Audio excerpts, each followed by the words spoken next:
So turn to Mark chapter 3 with me this morning. And my question to you this morning, just to get you thinking for a moment, what prevents you from ministering to others? What might hinder you from serving one another in real, tangible ways?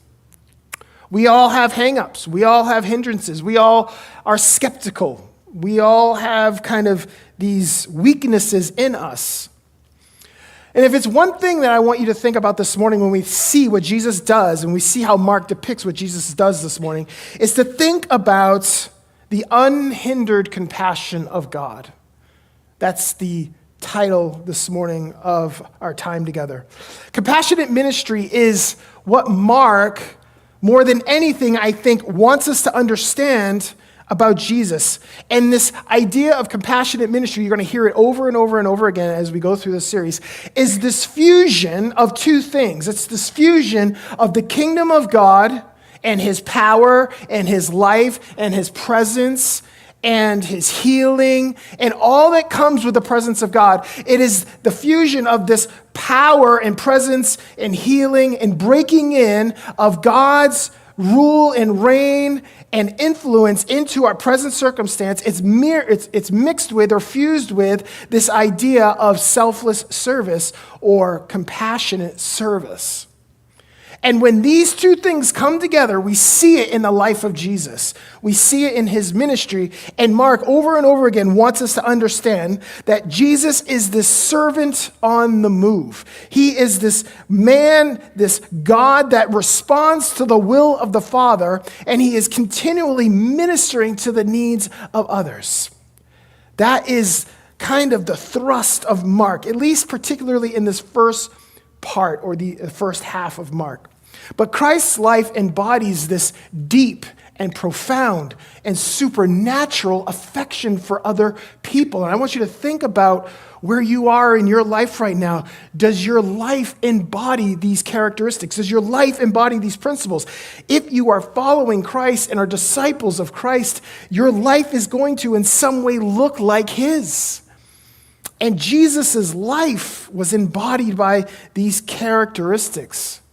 And you see it in how he heals people, how he corrects conditions, how he ministers to people, how he calls people to repentance, how he teaches God's word so that people can come and be saved. If you were to think of the sum, if you were to add up all of Jesus' life, you could kind of dilute it down, or I would say break it down into this one verse or this one statement, that Christ preferred the needs of others over his own. Christ preferred the needs of others over his own. If you were to distill it all down, this is what Mark is trying to get us to understand. And in some level, we must respond to this in our own lives. So let's read Mark chapter 3, right at the beginning. Verses 1 through 12. We're going to have two scenes here. One is the healing of the man with the withered hand, and the other is just kind of a broad understanding or generalization of Jesus' ministry and how he attracted great crowds. But there's two really important things that I think is good to see in these two scenes that Mark is giving us this morning, and how we're to respond to that. So in verse 1, this is what it says. Again, he entered the synagogue, and a man was there with a withered hand, and they watched Jesus, meaning the religious leaders and teachers that were there, to see whether he would heal him on the Sabbath, so that they might accuse him. And you remember correctly, last week if you were here, we talked about the Sabbath and about how Jesus' disciples were going through the field and picking plucks of grain or heads of grain from the field, and the religious leaders were upset because they thought they were violating the Sabbath because they were doing work, and Jesus said they weren't doing work. You stripped the enjoyment and the joy of God out of the Sabbath. You made it so restrictive that no one could do anything, and the only hard work people are doing on the Sabbath is the hard work of compliance. And they've completely flipped the idea of the Sabbath on its head. It was to rest and enjoy and to love God in it, and it became such a burden to them. So here we have again this idea of the Sabbath, And the religious leaders Jesus sees that the religious leaders are watching him, going, they've got something cooking in their brain about how they're going to accuse me. And Jesus says to the man with the withered hand, "Come here." And he said to them, to the teachers, he says, "Is it lawful on the Sabbath to do good or to do harm, to save life or to kill?" But they were silent, and he looked around at them with anger and grieved at their hardness of heart and said to the man, "Stretch out your hand." He stretched it out, and his hand was restored.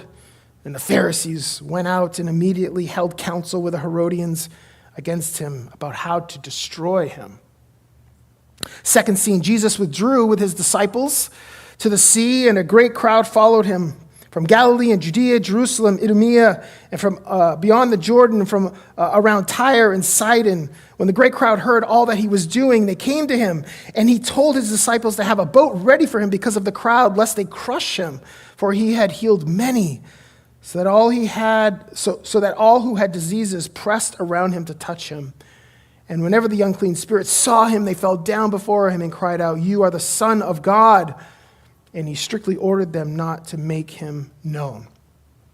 So those are our two scenes this morning, one in the synagogue and one by the sea. And I want you to see this about the synagogue scene here. There is this sense that God is marked with unhindered compassion. There is nothing that can hinder the compassion and the love of God for his people. We find Jesus, once again, in the synagogue. He went to the synagogue regularly as a habit on the Sabbath to teach. And when he walks in there, he immediately sees a man with a withered hand. And then he looks over at the Pharisees and the religious leaders, wondering what they're going to say if he encounters this man with a withered hand. And I want you to think about this man for a moment in your mind, this man with a withered hand. It is this idea of a hand that is shriveled up. It is dry. It is kind of rendered incapacitated of any kind of function whatsoever. Think of someone who, just really quickly, Deb, right now, you have cast on your hand. I'm just spitballing here for a moment.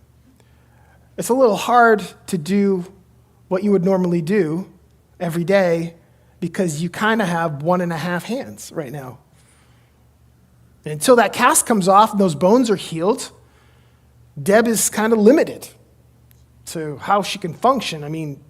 I watch her walk around here on Fridays and I think to myself, boy, things are getting done exactly the same way they were before. So I actually don't know how much it's actually hindering her at all. Probably not much. Yeah. But I want you to think about this man for a moment. His hand is functioning kind of like a plant without water. When you don't water a plant, it kind of shrivels up and dies, and it becomes useless, and it becomes lifeless. And it kind of left the man socially vulnerable because he couldn't work. And he couldn't perform his duties the way he once did maybe before. And Jesus looks at this man with a level of compassion, understanding maybe what were the consequences of this man with a withered hand. What were the consequences that were in his life? Was he maybe isolated? Was he unable to take care of himself? Was he begging? Was he looking for food? Was he looking for work? Was no one going to hire him? He came to this man, and he was compelled by the sense of compassion in him.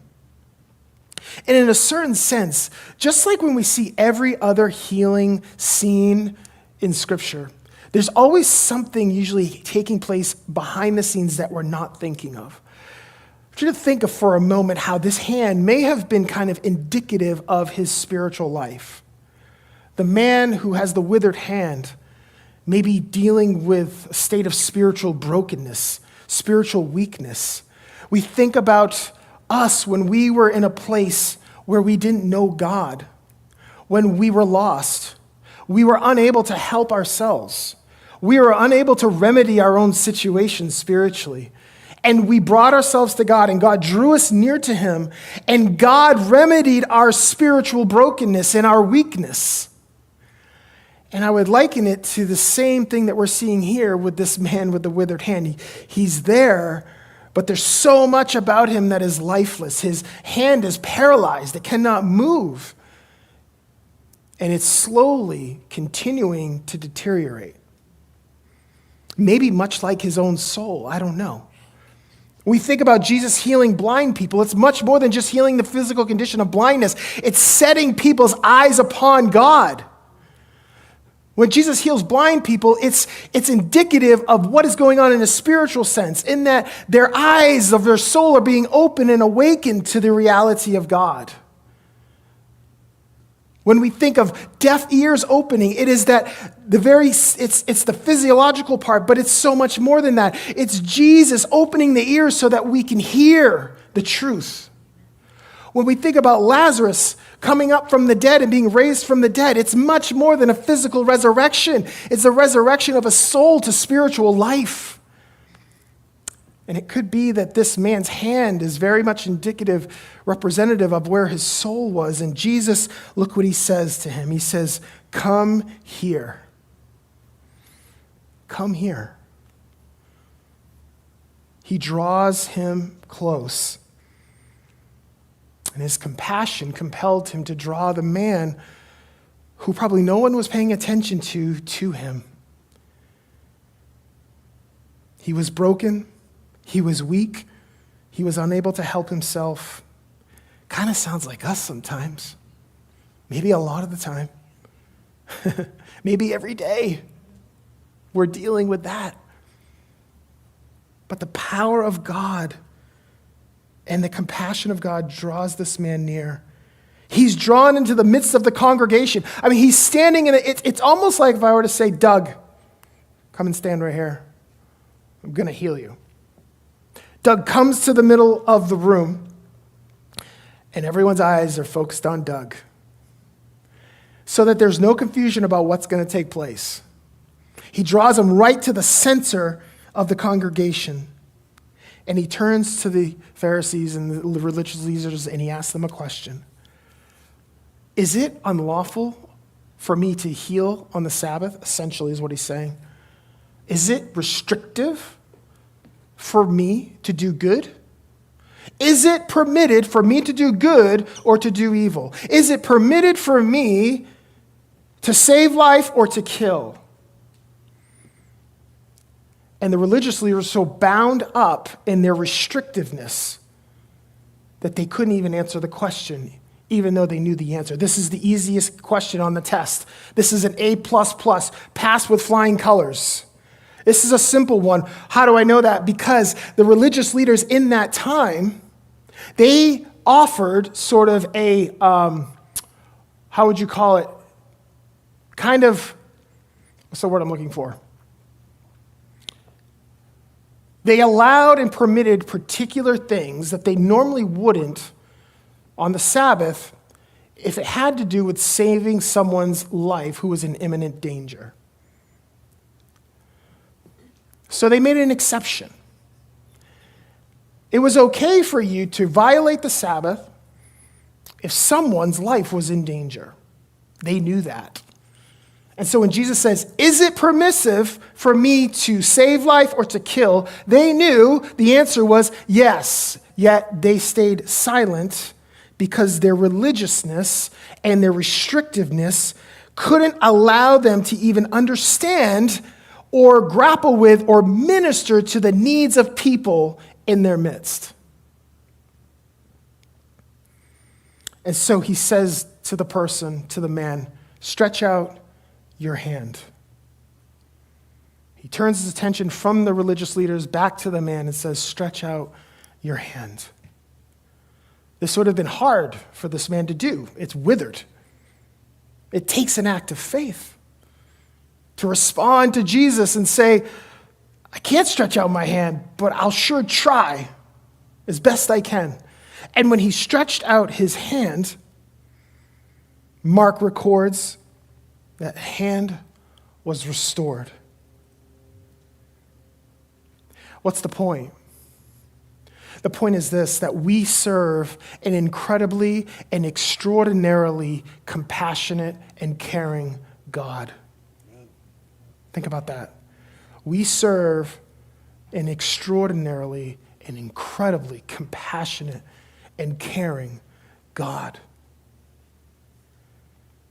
The day of the week was not going to limit God's compassion. The day of the week was not going to hinder how much he cares for his people. The day of the week didn't matter to God if someone's needs had to be met. God's care and concern for his people is not restricted by time or times of the week. And what the religious leaders were saying was, hey, you can do all of these things on 6 days of the week, but on the seventh, it is permitted. But the text says he restored the man's hand. The idea here is to repair, to refit it, to supply it, to make it good, to make it new. And it's a picture of how God restores us.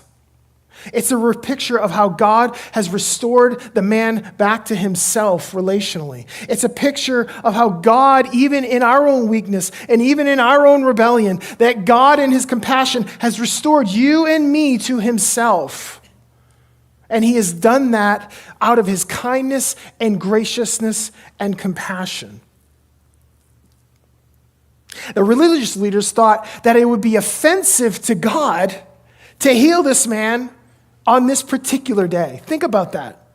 They thought that God did not permit the healing of this man because it was on this particular day. They had completely and entirely stripped the joy and the enjoyment of God from the Sabbath, to the point where their heartlessness convinced them that God did not approve of what Jesus just did. There's an example of it in Luke. You might be familiar with it. Luke chapter 13. Jesus encounters this woman with a disabling spirit. She's hunched over. She has a condition, kind of like the man, a withered hand. Not a disease, just a condition. She's hunched over, and he decides to heal her. And this is what it says. He laid his hands on her, and immediately she was made straight, and she glorified God. But the ruler of the synagogue, same people, indignant because Jesus had healed on the Sabbath, said to the people, oh, listen to this is insane. There are 6 days in which work ought to be done. Come on those days and be healed.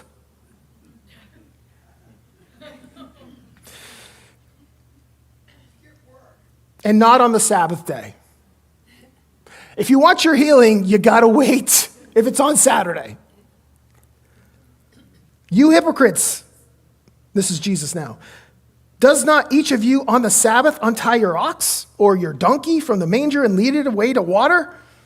And ought not this woman, a daughter of Abraham, who Satan bound for 18 years, be loosed from this bond on the Sabbath day? It's like, God allows you to go take your ox to the water. You're cool with that? But when it comes to caring for this woman in her condition, that's a violation? They were so blinded by their traditions that their hardened hearts prevented them from expressing compassion where it needed to be. The spirit of the Sabbath was so corrupted that it neglected the concerns of the most vulnerable, to the point where you couldn't even fulfill the most basic commandment. And what is that? To love your neighbor. They had restricted this so much that you weren't even able to love your neighbor as a way to glorify God. And Jesus came to rehabilitate that meaning of worship He came to rehabilitate and reclaim the meaning of worship and to unveil the compassionate heart of God.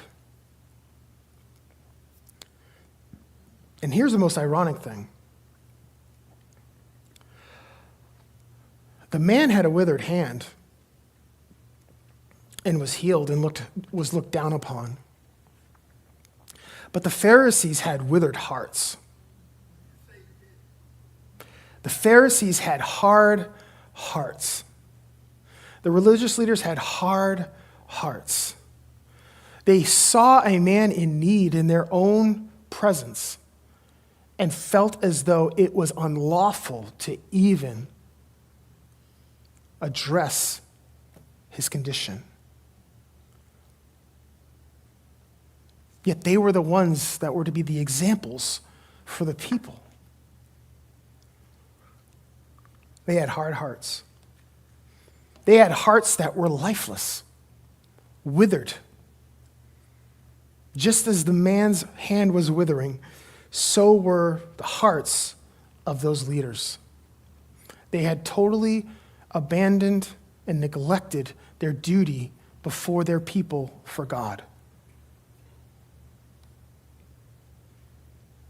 Second scene. God's unceasing compassion. Mark says this, a great crowd followed Jesus. And as the reports of his miraculous work continued to spread, more people came. The crowds got bigger, and they came from more places across the region.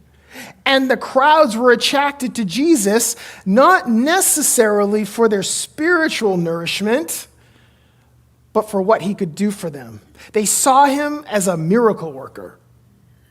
They didn't necessarily understand who he was, and they didn't necessarily come to him for anything spiritual, but they came because they saw him as a means to their own end, to fix a problem that they had. And look at what Mark says. He says he healed many.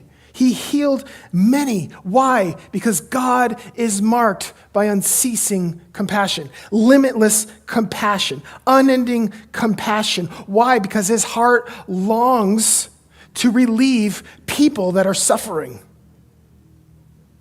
His heart longs to relieve people that are suffering, both in the physical and in the spiritual. And he longs to attend to the cares of his people. He longs to address the concerns of his people. He uses me and you to showcase that compassion.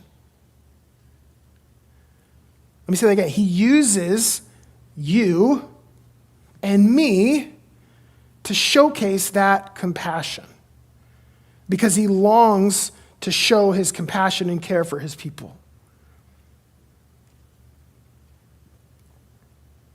And so they came to him, and they came to him, and they came to him, and Jesus healed them, and he continually ministered to them. All of those who were in need, he addressed and he cared for. And his authority was so renowned in the land that it not only had a physical effect by people coming to him, but he also attracted spiritual demonic forces. The text says that when he encountered unclean spirits, what did they call him? The Holy Son of God. Interestingly, even the people didn't refer to him like that. The crowds, you didn't hear the crowds chanting the Holy Son of God, but yet Satan's workers did. So his power and his presence and his ministry was gaining popularity, even to the point where he was encountering demonic entities who recognized who he was. But the beautiful thing about Jesus' ministry, guys, is that it didn't matter the motive of the people that came to him. He knew the condition of people's hearts. He knew that when people were coming to him that they weren't necessarily honoring him for who he was. They were looking to him to relieve a need. They were looking for him to address a problem. And he didn't turn them away. Even though he knew their motives weren't right, He didn't turn them away because his compassion is unceasing. It's limitless. And he ministered to them regardless of their own motive. Now, we can all agree we don't have unlimited capacity to live compassionately. We all need breaks, right? We don't have an unceasing, limitless supply of energy and effort to show compassion. Let's just be real. We need time to be refreshed. We need alone time. We need time to kind of decompress. You know, our life is filled with all kinds of different kind of seasons. Not seasons, but like, you know, for instance, like for us, it's like, you know, Evie in our house. You talk about terrible twos, I think it's terrible fours. And from the time she wakes up, it's like nonstop. Go, go, go. I mean, I was walking through the house yesterday, and I was trying to clean, and I was trying to mop, and I was trying to clean the bathroom upstairs, and Shannon was out doing errands and stuff and getting some food and stuff like that.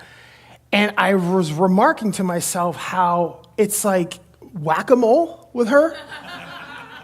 It's like, oh, I pick up a thing here, and then by the time I'm done that, it's like that one over there. And I'm like, oh, then I go into the kitchen because she wants a snack, and I get her a snack, and then I come back out, and there's another mess right here. And I'm like looking at her, I'm like, how do you do this?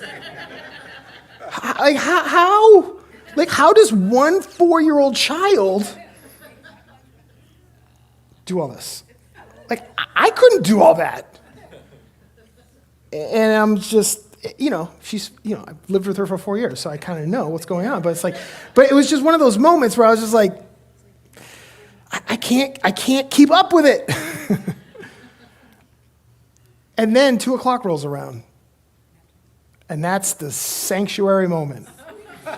For an hour, 2 hours, where it's like, I got a break. She's 4 and she still takes naps. She's 4.5. I'm loving it. I'm just loving it. We're not giving this up.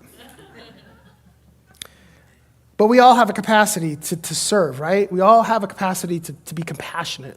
You know, we're not limitless. We're not superheroes. You know, we have a supernatural ability and affection to do that. But there is a level to which we can do that. But I want to just end by asking you a couple of these questions, and that is this. Is love compelling us to serve one another through compassion?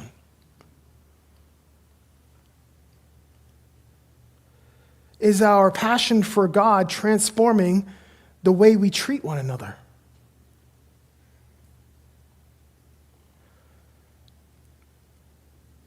Will you serve someone even though you know they don't have the best motives? Ooh. It's almost like people have to be deserving of our service. When you look at what Jesus did in that, he wasn't coming up to them going, okay, what's your need? And I'm going to need to fill out a background check. I'm going to need for you to give me this detailed explanation of what your condition is and what's the problem, and can you verify, are you, like, who am I, It'd be nice if you recognized my position, my authority. I am the Son of God here. There's no one else like me. It'd be, it's kind of a prerequisite for your service, People came to him, and he served. And the question is for us is, are we willing to avail ourselves to the service of others, regardless if we know their hearts are pure? I know it's hard, but Jesus did that. Jesus did that. Does the love of God create a genuine concern for each other's well-being? Does that? Is that in your heart? Is that a fruit of the Spirit that's working in you? Last thing is this. it's really easy to pick on the religious leaders. We did it a lot today. It's really easy to be like, I can't believe them. It's the Sabbath. You won't let Jesus heal. You're going to get mad at him for healing on the Sabbath? Like, seriously? We can be kind of indignant to the Pharisees. But let me just say this, and let me just pose this to you. Are your own traditions and your own routines hardened your heart to the needs of others? Are you so busy with your life and my life, the traditions, the routines, the way we go about things, the comforts, have they in some way hardened you and made you indifferent to the struggles and the cares and the concerns for others? When I wrote that down, I was like, oh. I was just sitting, just kind of reflecting on what Jesus did, and was thinking to myself, am I guilty of that? Have I structured my life so much in tradition and routine that I am preventing and hindering my own self from showing compassion to people?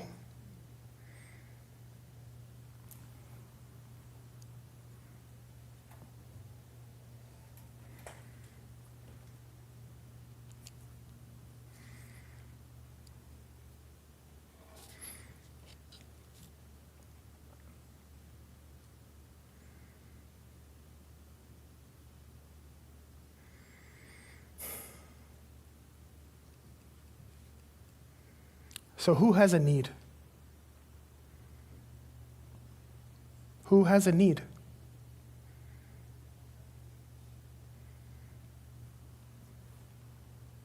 If you have a need, there is time for us to minister to your need.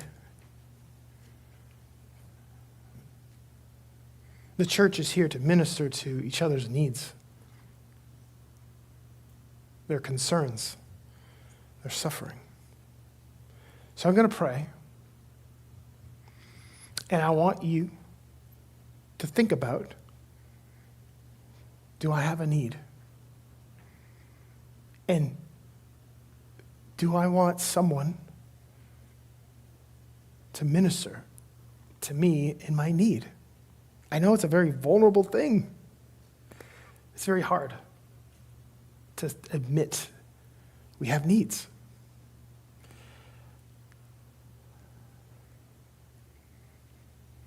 But if the church is not meeting the needs of each other, there is something very missing in our life together. So I'm just going to pray. I'll ask you guys to stand if you want to stand. If not, it's fine. And I need my piano man. It's my piano man. If you have a need, I just encourage you to come down right now and be ministered. Does someone have a condition that they need ministered to from a health perspective? Does someone have a need, have a condition that they would love to see God move in?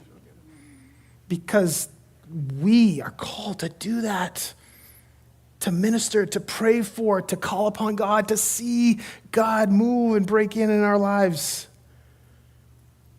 So I'm just going to pray. And then as God leads you, if God is putting something on your heart, I would ask you to respond to that. So, Lord.